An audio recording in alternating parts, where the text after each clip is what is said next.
La deuxième vidéo, celui-là. On va démarrer la machine. On démarre. Ah, on attend le démarrage.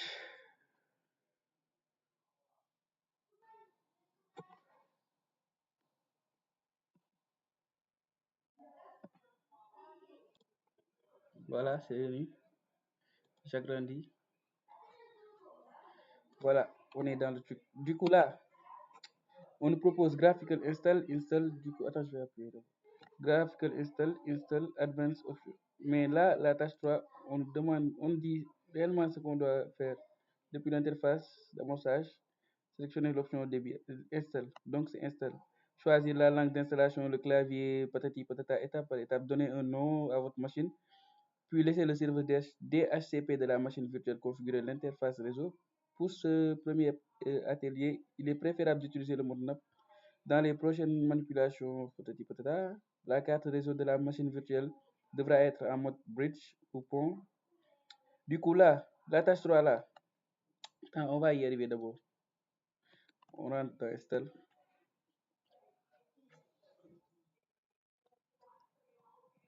Je prends la langue française. Pays Afrique, il est où le truc? Afrique est où déjà? Oui, Afrique en haut. Sénégal. On a perdu. On a fait nul aujourd'hui avec les Congolais. France, le clavier, moi aussi, j'ai un clavier canadien multilingue. Pour récupération. Je vais enchaîner le truc. Maintenant là, on me demande le nom de la machine. Le nom de la machine, je vais donner je vais donner Mysterious. Puisque j'aime ça. Je vais continuer. Le nom de domaine, là, je vais donner L1GLC. Comme on l'avait fait en classe, on avait pris le nom de domaine L1GLC. L1GLC.com. D'accord. Continuer. Là, on me demande mot de passe. Je vais mettre 1, 2, 3, 4, 5. Je m'en fous du reste. Si c'est dur ou pas. 1, 2, 3, 4, 5. Continuer. Nom complet du nouvel utilisateur. Je mets mon nom.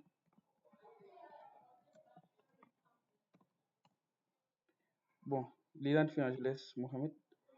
Le mot de passe, je laisse le même mot de passe. 3, 4, 5. Je confirme 1, 2, 3, 4, 5. Du coup, ça récupère l'horloge, etc., etc. Ça, c'est la question 2. Maintenant, la question 3. On n'a pas réellement vu ça en classe. On n'a pas réellement vu ça. Il est où? Réellement vu ça en classe. Mais c'est juste de laisser le réglage par défaut, en fait. Ici, on vous dit des trucs des bridges ou qu'on. C'est pas, vous n'avez même pas besoin de chercher à comprendre. Ici, c'est juste que le truc, on peut laisser le service DHCP de la machine virtuelle. La machine virtuelle, c'est VirtualBox. Ici, il y a des réglages au niveau du réseau. Là, le mode NAT, il est là, je sais pas. Mais ces réglages-là, par défaut, on les laisse comme ça, par défaut. Du coup, le mode NAT dans les prochaines manipulations ateliers, ça, on va le faire après, je pense. On va le faire après. Maintenant, là, choisir le mot de passe, je l'ai fait, je pense. Faites attention, route utilisée, il va falloir s'en souvenir. Je sais déjà c'est quoi. Partitionner le disque de façon manuelle. On y retourne. Là, on demande le partitionnement. C'est la partie la plus soft, mais c'est rien. On doit faire le partitionnement manuel, pas utiliser un disque entier, tout un disque avec LVM, utiliser tout ça là, c'est pas notre niveau d'après le prof. Je sais pas, deuxième année, je sais pas, troisième année, ce qu'il avait dit.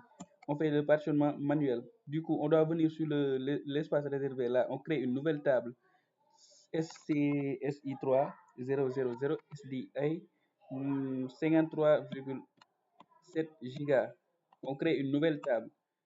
La partition, vous avez choisi le partitionnement disque entier. Si vous créez une nouvelle table des partitions, toutes les partitions actuelles seront supprimées. Je mets oui.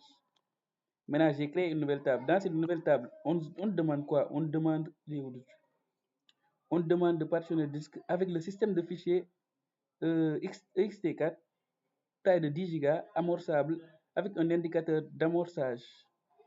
Amorçable avec un indicateur d'amorçage. Ça veut dire qu'il doit être présent.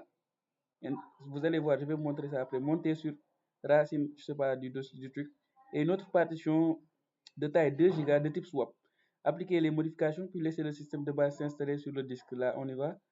On crée une nouvelle partition, on lui donne 10 gigas, on nous a dit 10 gigas, 10, pas plus ni moins. Je dois faire une partition qui, comment ça s'appelle, créer une partition primaire qui commence du début.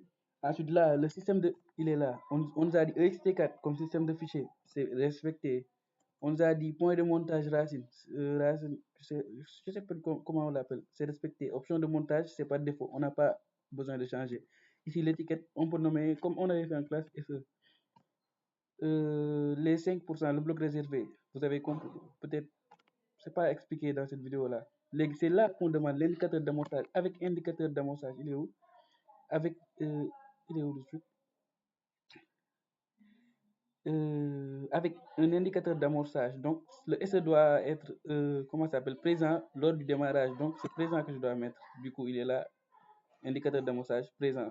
On y va, fin du partitionnement. Du coup, là, j'ai créé le premier qu'on nous a demandé, le premier espace 10 Go ext4 comme système de fichier. Le deuxième, c'est un espace d'échange. Lui, on lui donne 2 Go, c'est d'après l'exercice, et c'est fini. On lui donne le type swap. Du coup, là, on crée une nouvelle partition de 2 Go.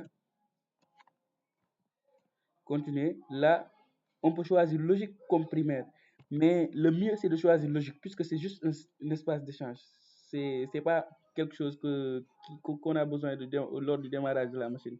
Du coup, on laisse en logique début.